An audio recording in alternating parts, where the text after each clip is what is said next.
அவசியம் என்ன, இது என்ன மாதிரியான வகுப்புன்னு பார்த்தோம். இது ஒரு தன்னம்பிக்கை பயிற்சியோ ஆன்மீக பயிற்சியோ அல்ல, இது ஒரு அனுபவங்களை பரிமாறிக்கொள்ளுகின்ற ஒரு அணுகுமுறை அப்படிங்கிறத நாம பார்த்தோம்.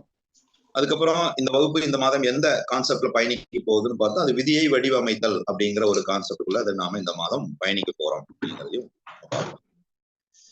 அப்போ ரொம்ப பேசிக்கலான சில விஷயங்களை என்னோட வாய்ஸ் ஆடிபிளா இருக்குங்களா? என்னோட வாய்ஸ் தெளிவா இருக்குங்களா? அப்போ என்ன மாதிரியான நிகழ்வுகளை கொண்டிருக்க போகிறது இந்த பயிற்சியானது, செய்யக்கூடியது என்ன, செய்யக்கூடாதது என்ன அப்படிங்கிறத பார்த்தோம். அதெல்லாம் தாண்டி ரொம்ப முக்கியமா இந்த விதியை வடிவமைத்தலை பத்தி இந்த 21 நாள் அற்புதங்கள்ல அடுத்தடுத்து வரக்கூடிய பயிற்சிகளை நம்ம பார்க்க போறோம் அப்படிங்கிறதையும் நம்ம பார்க்கணும். அப்போ குறிப்பாக நாம எதை காலம் கடந்து போகிறதோ அது அதற்குண்டான பயன்பாட்டிலிருந்து விலகி நிற்கிறது. காலத்தை பயன்படுத்தும் போது அதனுடைய பொருள், அதனுடைய பயன்பாடு வேறையாக இருக்குது. ஃபார் எக்ஸாம்பிள், நம்ம இப்போ ஒரு பால் வாங்குறோம். நீங்க பாலா பயன்படுத்துறீங்க. பாலில இருந்து தயிர் வருது, தயிரா பயன்படுத்துறீங்க. தயிரிலிருந்து வெண்ணெய், நெய் அப்படின்னு ஒவ்வொரு இந்த மோர் அப்படின்னு நம்ம எடுத்துட்டு போறோம். அப்போ பொருள் ஒண்ணுதான். அதுல இருக்கக்கூடிய காலத்தினாலதானே அந்த மாற்றங்கள் ஏற்படுகிறது. பாலை வாங்கி அது சில காலங்கள்ல வச்சீங்கன்னா அது தயிராக மாறுது. அப்ப காலத்தினுடைய தாக்கம், காலத்தினுடைய மாற்றம் அந்த பொருளில் ஏற்படும் போது அதனுடைய பயன்பாடு வேறையாக இருக்கிறது. அப்போ நான் பாலா இருக்கிறேன்னா, தயிரா இருக்கிறேன்னா, நெய்யா இருக்கிறேனாங்கிறது அந்த தன்மையில அந்த காலத்தை பொறுத்து. சரி, இப்போ பால் நினைக்குதுன்னு வச்சுக்கோங்க. என்னோட தலையெழுத்து நான் இங்க பாலா இருக்கிறேன்னு நினைக்குதுன்னு வச்சுக்கோங்க. இப்போ பால் தயிரா மாறுது. என்னுடைய தலையெழுத்து நான் இப்ப தயிரா மாறிட்டேன்னு நினைக்குதுன்னு வச்சுக்கோங்க. இது இயல்பா, இல்ல பாலா இருக்கும்போது நான் என்னென்ன பயன்பாட்டுல இருக்கிறேன், தயிரா இருக்கும்போது நான் என்னென்ன பயன்பாட்டுல இருக்கிறேன் அப்படின்னு பாக்குறது இயல்பா அப்படிங்கறது குறித்து தான் இன்னைக்கு நாம பார்க்க இருக்கோம். அதுதான் இன்னைக்கு 2வது நாள் வகுப்பு. அப்ப இந்த வகுப்புக்கு போறதுக்கு முன்னாடி இதுக்கு ஒரு 3 கோட்பாடு இருக்கு. அந்த கோட்பாடை நோட் பண்ணிக்கோங்க. அததான் கொஞ்சம் டீடைல்டா ஆழமா பார்க்க போறோம். We have 3 principles about விதி. விதியை வடிவமைப்பதில் ஒரு 3 முக்கிய கோட்பாடுகள் இருக்கு. அந்த கோட்பாடுகளை நோட் பண்ணிக்கோங்க. அதை மையப்படுத்தி தான் நாம இன்னைக்கு பயணிக்க போறோம். இந்த விதியை பத்தின முதல் கோட்பாடு என்னன்னு கேட்டீங்கன்னா, இதை மாற்ற முடியாது. எழுதிக்கங்க. இதை மாற்ற முடியாது.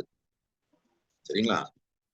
ஆனால் நிகழ்காலத்தில் மாற்ற இயலும். மாற்ற முடியாது, நிகழ்காலத்தில் மாற்ற இயலும். அப்போ நீங்க விதின்னு சொல்லக்கூடியது ஏற்கனவே நடந்ததுங்கிறத மாற்ற முடியாது. ஆனா நிகழ்காலத்துல நீங்க அதற்குண்டான விஷயத்தை வடிவமைக்க முடியும். அப்ப இதை மாற்ற நிகழ்காலத்தில் மட்டுமே முடியும் அப்படின்னு புரிஞ்சுக்க. உங்கள் விதியை வடிவமைக்க நிகழ்காலத்தில் மட்டுமே முடியும் அப்படின்னு புரிஞ்சுக்க. ஃபர்ஸ்ட் பாயிண்ட், முதல் கோட்பாடு, உங்கள் விதியை மாற்ற நிகழ்காலத்தில் மட்டுமே முடியும். 2வது, இப்ப எனக்கு ஒரு ஆசை இருக்குது. அந்த ஆசை என்னை கவரக்கூடியதாகவோ, என்னை ஏதோ ஒரு விஷயத்துல இருந்து இன்னொன்னு விலக்கி கொண்டு வருவதையோ இந்த மாதிரி இருக்குது. எனக்கு ஒரு ஆசையோ விருப்பமோ இருக்குது. இப்போ இந்த விருப்பங்களோ ஆசைகளோ இது எல்லாவற்றையும் சார்ந்து நம்மளுடைய எண்ணங்கள் இருக்கு பாருங்க, அதுதான் இந்த விதியை உருவாக்குதுங்கிறது நீங்க புரிஞ்சுக்கணும். அதாவது என்னுடைய ஆசைகள், என்னுடைய விருப்பங்கள், இது சார்ந்த எண்ணங்கள் தான் என் விதியை வடிவமைக்கிறது. இது 2வது கோட்பாடு. முதல் கோட்பாடு விதியை மாற்ற நிகழ்காலத்தில் மட்டுமே முடியும். First point. 2வது, என்னுடைய ஆசைகளோ என்னுடைய விருப்பங்களோ அது சார்ந்த ஆசைகள் சார்ந்த விருப்பங்கள் சார்ந்த எண்ணங்கள் தான் விதியை வடிவமைக்கிறது அப்படிங்கிறது செகண்ட். இது 2வது கோட்பாடு. முதல் கோட்பாடு நிகழ்காலத்தில் மட்டுமே மாற்ற இயலும். 2வது கோட்பாடு என்னுடைய ஆசைகளோ என்னுடைய விருப்பங்களோ சார்ந்த எண்ணங்கள் தான் இதை வடிவமைக்கிறது. 2வது பாயிண்ட். 3வது, இத வடிவமைப்ப, அதாவது இந்த விதியை வடிவமைக்க மனதின் மீது, விதியை வடிவமைக்க மனதின் மீது நாம் செயலாற்ற வேண்டும். அப்ப மனதை அணுகுவதன் மூலியமாக மட்டுமே விதியை வடிவமைக்க முடியும். 3வது பிரின்சிபல். மனதை அணுகுவதன் மூலமே விதியை வடிவமைக்க முடியும். இது 3ஐயும் வச்சுக்கோங்க. இதுதான் 3 ரொம்ப முக்கியமான ஒரு பாயிண்டாக இன்னைக்கு அடுத்தடுத்து நாம பார்க்க இருக்கோம். சரி, இப்ப இந்த 3 பாயிண்ட் அப்படியே இருக்கட்டும். நாம இங்க யதார்த்தமா சில விஷயங்களை பார்க்கலாம். இப்போ நம்ம லைஃப்ல எல்லாம் தலையெழுத்துப்பா, என் தலையெழுத்து நான் இதை போய் செஞ்சுக்கிட்டு இருக்கிறேன், என் தலையெழுத்து நான் இங்க மாட்டிட்டு இருக்கிறேன். இந்த மாதிரி நீங்க அடிக்கடி இந்த வார்த்தையை நம்ம பயன்படுத்துறோம் இல்லையா? நாமளோ நம்மளை சுத்தி இருக்கிறவங்களோ பயன்படுத்துறோம். என்ன பண்றது என் தலையெழுத்து எல்லாம்? இப்ப நான் என்ன கேக்குறேன், நீங்க சொல்ற அந்த வார்த்தை உங்களுக்கு பிடிச்ச விஷயம் நடக்கும்போது பயன்படுத்துறீங்களா இல்ல பிடிக்காத விஷயம் நடக்கும்போது பயன்படுத்துறீங்களா? கொஞ்சம் மனசாட்சி தொட்டு சொல்லுங்க. இந்த வார்த்தைய நமக்கு பிடிச்ச விஷயம் நடக்கும்போது சொல்றீங்களா இல்ல பிடிக்காத விஷயம் நடக்கும்போது சொல்றீங்களா? இந்த வார்த்தை எப்பெல்லாம் சொல்றோம் நம்ம? பிடிக்காத விஷயம். பிடிக்காத விஷயம் நடக்கும்போது தான் சொல்றோம். சரி. அப்ப உங்களுக்கு ஒரு நல்ல விஷயம் நடந்திருக்கு. அப்ப அது தலையெழுத்து இல்லையா?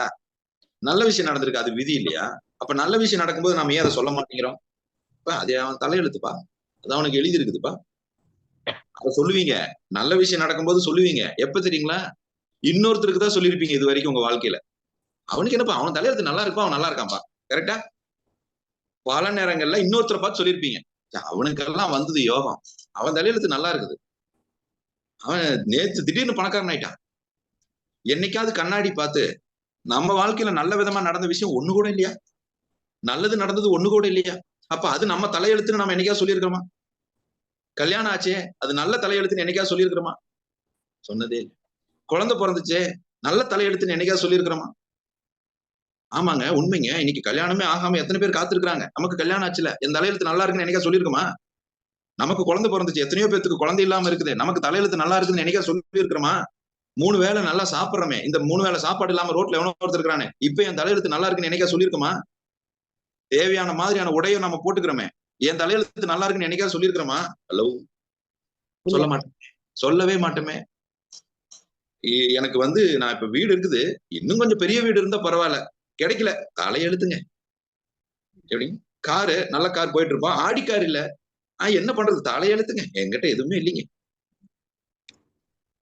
அப்ப நல்லா கவனிச்சு பாருங்க. இதுவரைக்கும் நம்ம வாழ்க்கையை எப்படி அணுகி கொண்டிருக்கிறோம்? எது நம்மிடம் இல்லையோ இல்லைங்கிறத தேடி